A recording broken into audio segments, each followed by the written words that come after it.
Aleluia, Jesus. Santo e exaltado é o teu nome. Mateus, capítulo 24. Aquele que tem a sua Bíblia na sua casa, abre aí conosco nesta noite. Em nome de Jesus. Aleluias. Mateus, capítulo 24.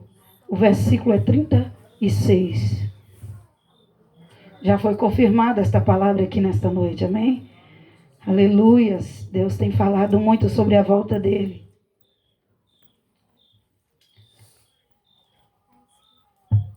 Mateus 24, capítulo 36.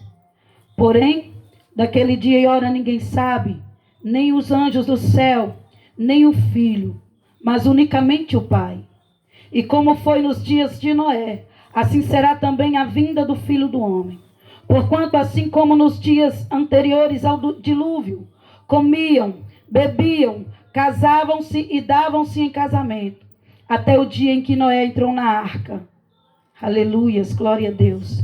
E não perceberam até que veio o dilúvio e os levou a todos. Assim será também a vinda do Filho do Homem. Então, estando dois no campo, será levado um e deixado outro.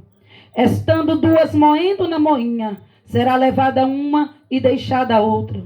Vigiai, pois, porque não sabeis a que hora há de vir o vosso Senhor. Mas considerai isto: se o pai de família soubesse a que vigília da noite haveria de vir o ladrão, vigiaria e não deixaria que fosse arrombada a sua casa. Por isso estai-vos apercebidos e também, porque o Filho do Homem há de vir a hora que não penseis. Aleluias, glória a Deus. O Senhor tem me dado esta palavra a ministrar aqui nesta noite. E eu quero começar aqui falando do capítulo 24. O porquê que Jesus estava falando desta palavra. Porque os dias da vinda do Filho do Homem seria como nos dias de Noé.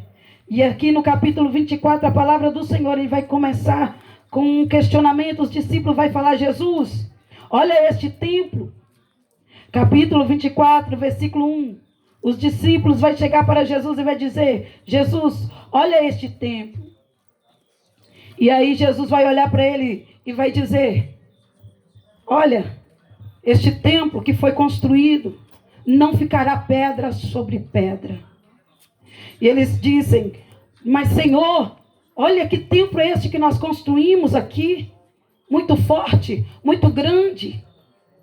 E aí Jesus vai dizer: não ficará pedra sobre pedra. Sabe por que não vai ficar pedra sobre pedra? O homem vai gastar muito tempo para poder construir casas.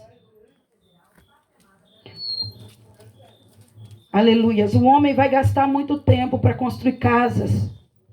Vai gastar muito tempo trabalhando para ganhar a vida neste mundo.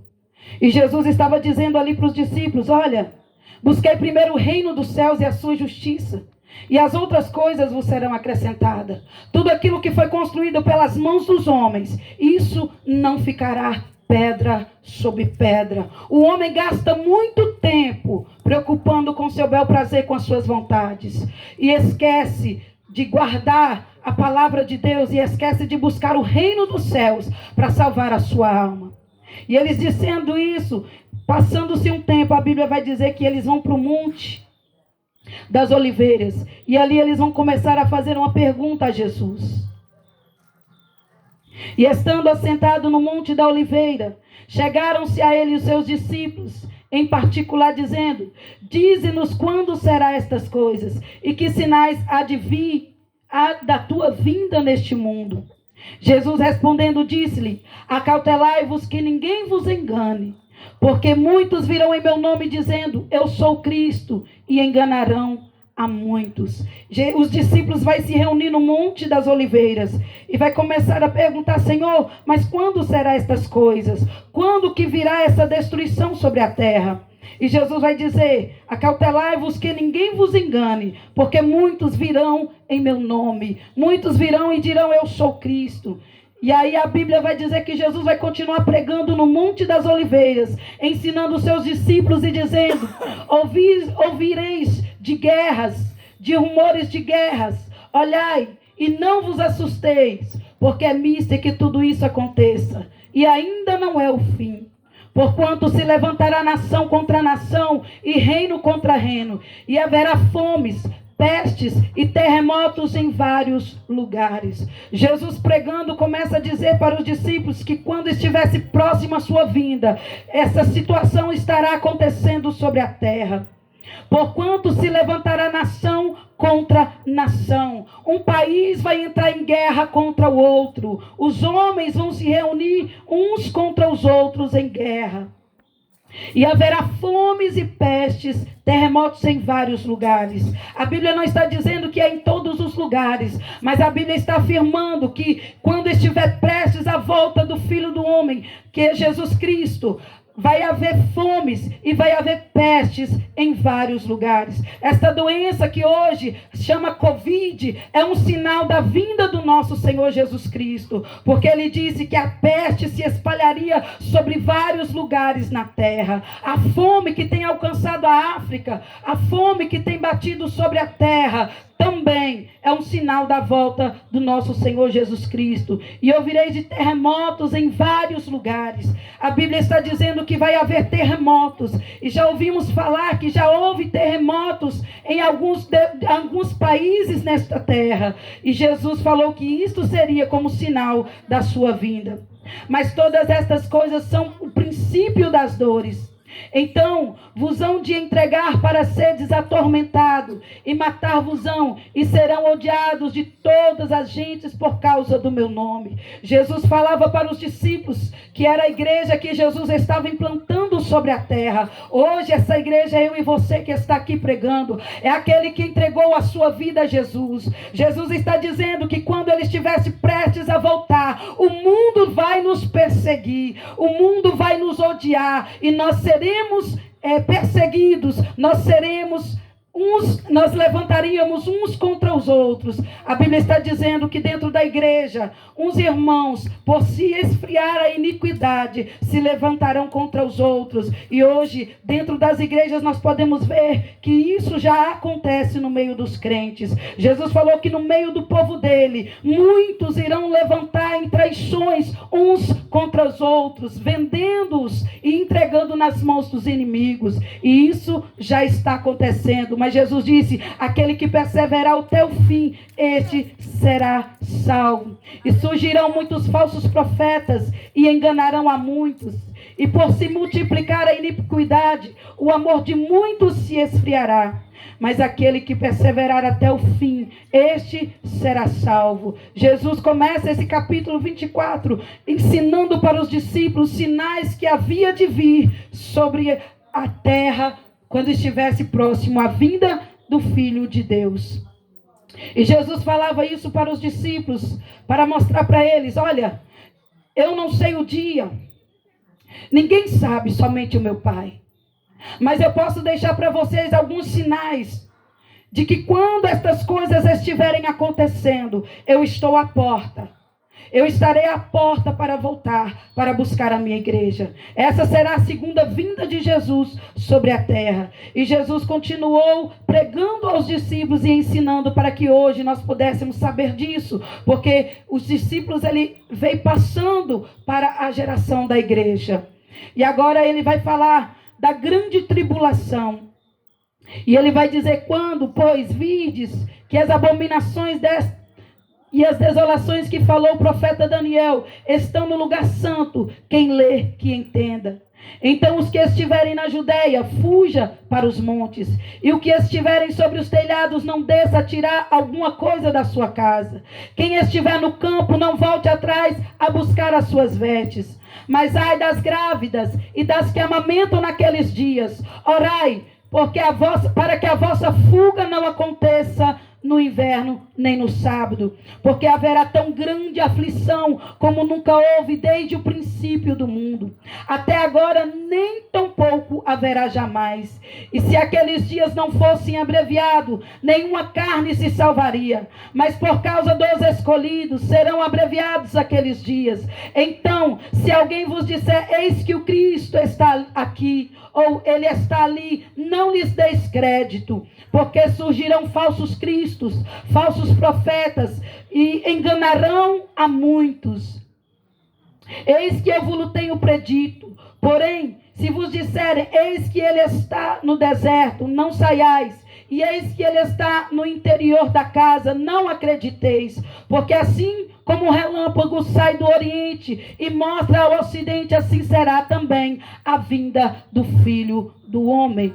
Pois aonde estiver o cadáver, aí se ajuntará as águias. Jesus está falando que quando ele estiver próximo a voltar, se levantarão falsos cristos, falsos profetas, e vão fazer tão grandes milagres. Nós vivemos num tempo onde o povo vai à igreja sempre procurando milagre, e Satanás vai usar esta artimanha, porque ele ainda tem poder. Ele vai usar essa artimanha de engano, e vai fazer grandes milagres, para chamar a atenção da multidão, para chamar a atenção do povo. E serão muitos que serão enganados por esses falsos profetas e por esses falsos cristos. Jesus está dizendo: ei, a minha igreja, fica atenta. Por quê? Porque quando chegar esses dias, não creiais, porque eu virei como um relâmpago que sai do oriente e vai para o ocidente. Em um abrir e fechar de olhos, eu virei buscar a minha igreja. Aleluia. E arrebatarei a minha igreja desta terra.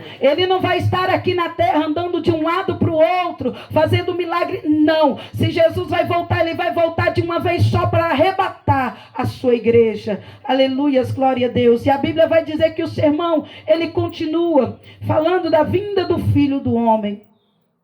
E aí nós chegamos aqui, e logo depois das aflições daqueles dias, se escurecerá a lua e não dará luz. E logo depois da aflição daqueles dias, o sol se escurecerá e a lua não dará a sua luz. As estrelas cairão do céu, as potências do céu serão abaladas. Então aparecerá no céu o sinal do Filho do Homem, e todas as tribos da terra se lamentarão e verão o Filho do Homem vindo sobre as nuvens do céu, com poder e grande glória. E ele enviará os seus anjos com rígido clamor de trombeta, os quais ajuntarão os seus escolhidos desde o quatro ventos a uma a extremidade dos céus. Aprendei, pois, esta parábola da figueira. Quando já os seus ramos se tornam tenros e brotam as folhas, sabeis que está próximo o verão. Igualmente, quando virdes todas estas coisas, sabei que ele está próximo às portas. Em verdade vos digo que não passará esta geração sem que todas estas coisas aconteçam. O céu e a terra passarão, mas as minhas palavras não passará. Aleluia, glória a Deus. Esse capítulo 24, Jesus vem ensinando os discípulos sobre os sinais da vinda dele sobre esta terra para buscar a sua igreja. Jesus. E sobre a destruição que haverá sobre esta terra. E aqui nós chegamos aonde nós lemos, aonde eu vou começar a pregar. Aí a Bíblia vai dizer, porém, daquele dia e hora ninguém sabe, nem os anjos no céu, e nem o Filho, unicamente o Pai. E como foi nos dias de Noé, assim também será a vinda do Filho do Homem. E aqui eu começo a pregar para a igreja. Esse dia que Jesus está falando, que foi como os dias de Noé, nós vamos ter que voltar um pouquinho lá atrás para entendermos a história de Noé. Nós sabemos em Gênesis no capítulo 1, e Deus disse, a palavra de Deus disse, e Deus criou o céu e a terra. E Deus criou o céu e a terra. Mas quando Deus criou o céu e a terra, nós ouvimos a palavra do Senhor dizer que Deus havia também criado anjos no céu. E no meio destes anjos, Deus vai criar um anjo chamado Lúcifer. E lá no céu, o Lúcifer foi criado das melhores pedras preciosas. Deus fez esse anjo para que pudesse reger os outros anjos em adoração a Deus. Deus colocou sobre esse anjo toda sorte de tamborim, de instrumento musical, para que quando ele regesse os anjos, Deus se levantasse do trono em momento da adoração a Deus no céu.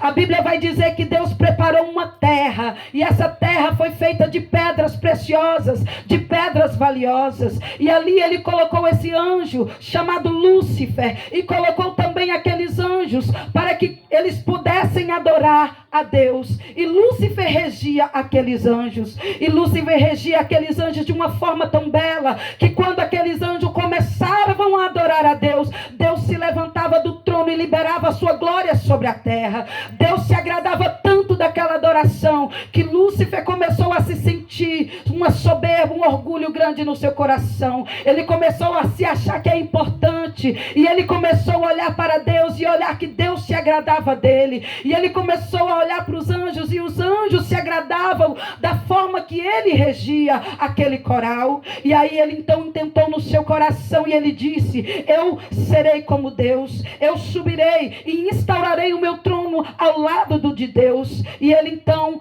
projeta no seu coração, e ele começa a tentar todos os anjos da terra, todos os anjos do céu. E quando ele começa a tentar todos os anjos do céu, Deus está no seu trono observando o coração de Lúcifer, e ele está olhando que tem algo no coração de Lúcifer. Ele está olhando que a adoração de Lúcifer não é a mesma. Ele está observando que aquilo que está subindo às suas narinas não está agradável. E Deus então vai procurar no coração de Lúcifer para ver o que é que está acontecendo com Lúcifer.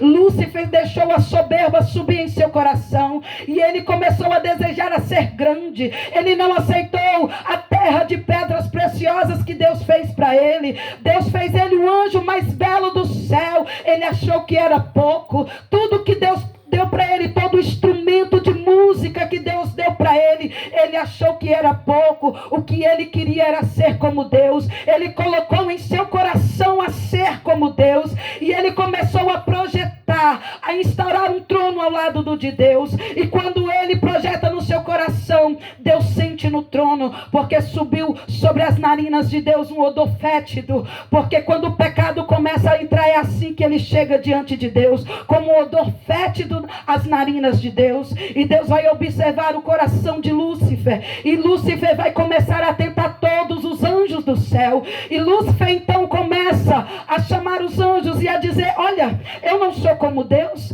eu não sou importante. E aquele que concordava com ele: olha, Lúcifer, você tem que sentar com o teu trono do lado do de Deus. Você é muito importante, Lúcifer. Aonde você está é pouco para você. E aí os anjos que apoiaram ele, a Bíblia vai dizer que foi a terça parte.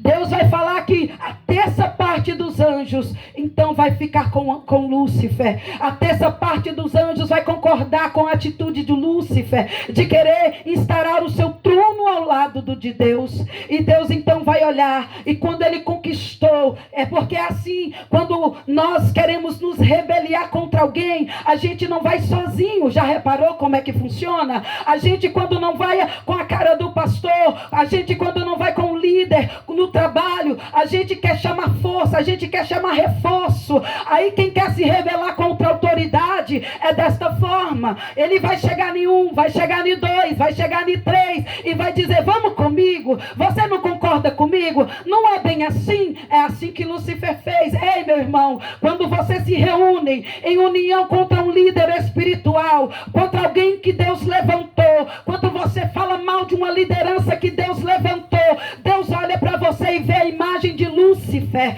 porque ele não se agradou da atitude de Lúcifer. E então Deus, olhando para Lúcifer, que conseguiu convencer a terça parte dos anjos do céu, e ele disse da terra que Deus tinha preparado de pedras preciosas, e ele olhou para cima e disse: agora sim, agora eu tenho a terça parte, eu subirei. E Deus olhou para ele e esperou ele lá em cima. Quando ele disse: eu subirei, ele então levantou todos os anjos para subir, e Deus do seu trono só pela sua boca, ele disse: Miguel, porque ele chamou Miguel. Quem é como Deus?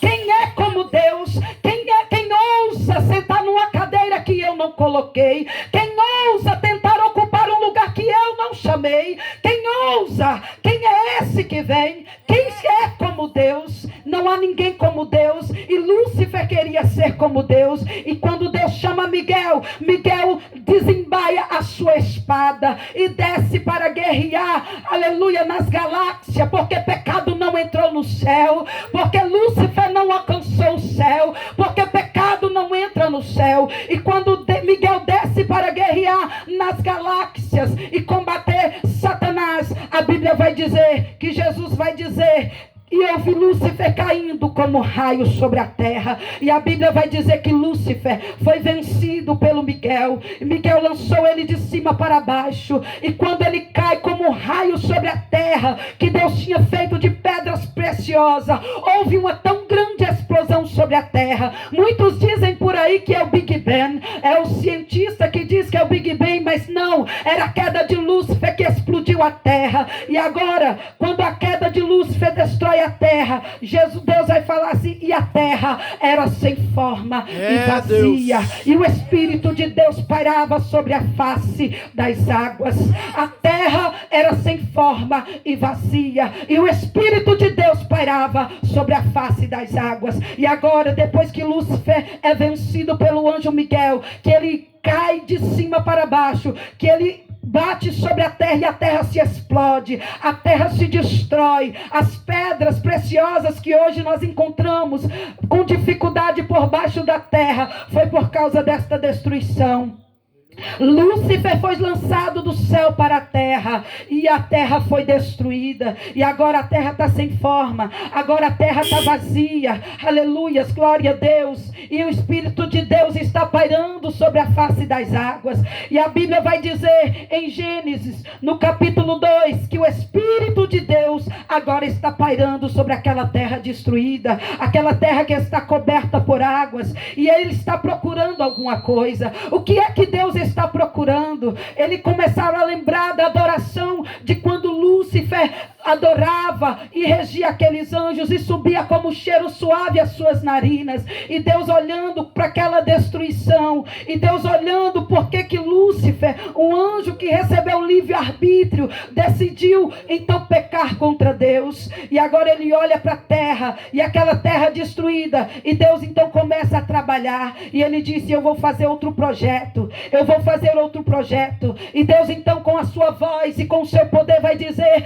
e haja luz, e houve luz. E a luz de Deus se acendeu sobre a terra, e as trevas se dissiparam para o abismo. E Deus olhava e percebia que a terra ainda estava destruída, e Deus começou a dar forma àquela terra. E Deus então fez o luminar, que é o sol, durante o dia. Deus fez o luminar, que é a lua, durante a noite. Deus fez todos os luminares do céu. E Deus então vai separar a expansão água, a expansão terra, a expansão céu. E Deus dá forma então à terra de novo. E a Bíblia vai dizer que Deus vai criar um jardim, e nesse jardim ele vai plantar as mais belas frutas. E ali naquele jardim que não tinha cardos, que não tinha espinhos, Deus fez uma linda plantação. E quando Deus faz aquela plantação e aquele lindo jardim, Deus então vai lá no barro, no pó da terra, e com as suas mãos ele pega daquele barro, e ele começa a fazer o homem com as suas próprias mãos. E ele começa a formar aquele homem, e ele começa então a soprar o fôlego de vida sobre aquele homem. E aquilo que estava dentro de Deus, Deus lançou dentro daquele homem. E Deus diz: façamos um homem à nossa imagem, à nossa semelhança. Tudo que Lúcifer queria é ser como Deus. Deus vai no barro e faz eu e você, e faz nós a semelhança dele. Lúcifer não se agrada daquilo. Deus ainda não acha bom, e ele fala: ainda não está bom. Eu criei todos os animais, eu formei a terra, eu entreguei o governo desta terra na mão do homem, mas ainda eu percebo que o homem está só. E a Bíblia vai dizer que Deus põe um sono sobre Adão, e vai colocar sobre ele um sono, e vai então da costela dele arrancar um osso, e desse osso Deus então vai fazer uma mulher. E aí ele vai falar assim: esta é a minha mulher, esta é a minha disjuntora, essa é aquela que Deus fez para mim, esta é a minha companheira, esta é a minha ajudadora. Então Deus agora vai falar assim: agora sim está perfeito, agora sim Deus fez o homem, Deus fez a mulher, e descia todos os dias para conversar com o homem, para conversar com aquele casal no jardim. E Lúcifer, que não estava se agradando, porque ele queria ser como Deus, Deus. E quando ele olhava para o barro, que é eu e você, ele falava, mas como que Deus pode pegar algo tão insignificante e fazer a imagem e semelhança dele? Eu era feito de pedras preciosas, eu era mais belo no céu, por que Deus não deixou que eu fosse como ele? E então ele vai começar a projetar a queda daquele homem, e então ele vai entrar numa serpente, vai enganar a mulher que vai entregar o fruto para o marido, e agora o homem vai pecar. Oh, aleluia! Aí entra o pecado no homem. Lúcifer pecou, agora o homem também peca. Agora o homem também vai entristecer o coração de Deus. Agora Deus entra no jardim e vai falar: Adão, aonde está você? E ele disse: Senhor, eu me escondi porque eu estou nu. Porque é assim que o pecado faz. O pecado tira a roupa do homem. Já percebeu? Já olhou para um lado e já olhou para o outro. Já olhou como a sociedade está andando? Ei, Adão, aonde está você? Senhor, eu me escondi porque eu estou nu. Porque o pecado, ele vai tirando a roupa, ele vai tirando a santidade do homem. E ali, quando Adão chega na presença de Deus, Deus vai dizer: Adão, quem te mostrou que está nu? E ele disse: a mulher que tu me deste me deu do fruto. E ele vai dizer: mas Adão, tu comeu do fruto que eu te ordenei para não comer? E ele disse: a mulher que tu me destes comeu.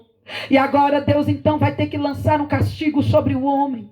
Deus lança um castigo sobre a serpente: sobre o teu ventre tu andarás e pó tu comerás, e tu picarás o calcanhar da mulher, e a mulher será a tua inimiga. Aleluias, glória a Deus. E ela pisará na tua cabeça. E agora Deus então vai colocar um castigo sobre a mulher: com dor tu darás luz a um filho, e a tua vontade vai ser para o teu marido. E agora Deus vai olhar para o homem e vai dizer: maldita é a terra por causa de ti. Deus amaldiçoou a terra por causa da desobediência do homem. E Deus vai dizer: Adão, maldita é a terra por causa de ti. Nela vai nascer espinhos, nela vai nascer cardos, e tu vai ter que trabalhar para poder comer. Tu vai ter que arar a terra, tu vai ter que limpar a terra, tu vai ter que plantar para poder comer. Porque não foi o suficiente eu te dar todo esse jardim para você, mas você me desobedeceu. E a Bíblia vai dizer que Adão, pela sua desobediência, peca contra Deus. E Deus então, depois de lançar o castigo sobre aquele homem, sobre aquela mulher, eles então vai ser expulso do jardim do Éden. E Deus expulsa Adão e Eva do Éden e coloca um anjo para guardar aquele jardim. E agora Adão e Eva vai viver sobre a terra, vai trabalhar na terra, vai viver do suor do seu trabalho. E a Bíblia vai dizer que a mulher vai conceber. E a Bíblia diz que ela concebeu 2 filhos. O mais velho se chama Caim, o mais novo se chama Abel. E agora, depois de grande, depois que Adão e Eva ensinou eles como se oferece adoração a Deus, eles vão oferecer uma adoração para Deus. E quando eles começam a oferecer uma oferta a Deus, Caim, que era agricultor, ofereceu da sua agricultura. E Abel, que era pastor de ovelhas, ofereceu o melhor daquilo que ele tinha. E eles vão chegar diante de Deus e vão oferecer para Deus um sacrifício. E Caim vai pegar o seu melhor sacrifício e vai entregar para Deus. E Abel vai pegar o seu melhor sacrifício e vai entregar para Deus. Deus vai olhar no coração de Caim e vai olhar no coração de Abel, porque é assim que Deus faz. Deus não se contenta com a aparência e nem com a voz bonita quando nós entregamos para Ele uma adoração ou um sacrifício. Deus atenta ao nosso coração e à intenção do nosso coração. Deus vai olhar para o coração de Caim e vai perceber que no coração de Caim está desta maneira: eu vou oferecer um sacrifício melhor do que o de Abel.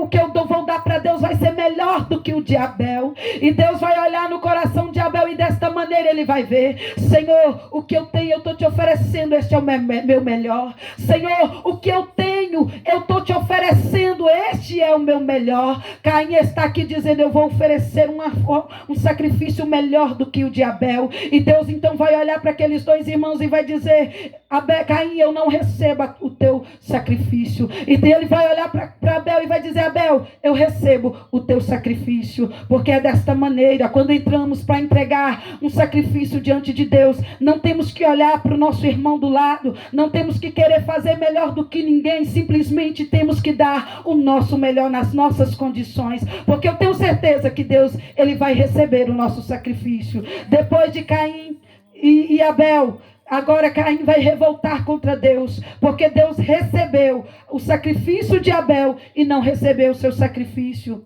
A Bíblia vai dizer que Deus vai exortar a Caim, Caim, cuidado que o pecado está à porta.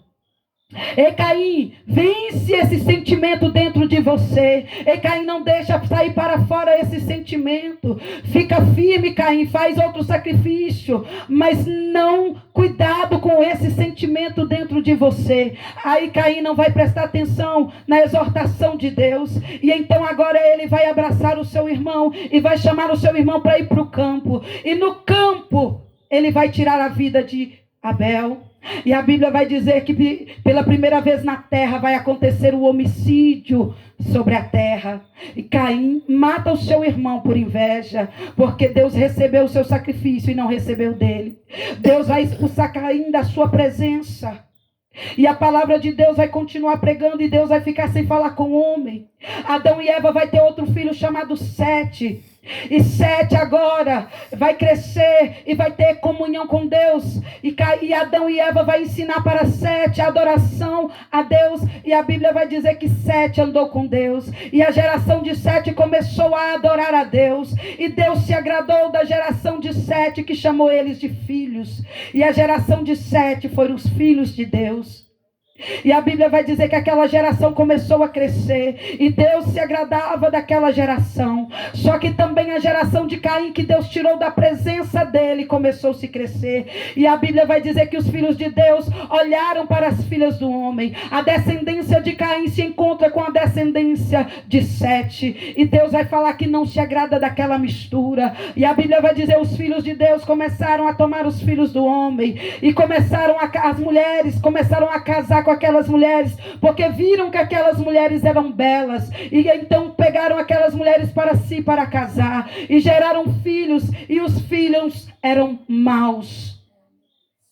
Os filhos que nasceram dessa junção é o ímpio com aquele que é justo. É o pecador com aquele que é santo. E aí se mistura e vão gerar filhos. E a Bíblia diz que a maldade foi grande naquela geração. E Deus vai olhar para a terra e não vai se agradar daquela situação.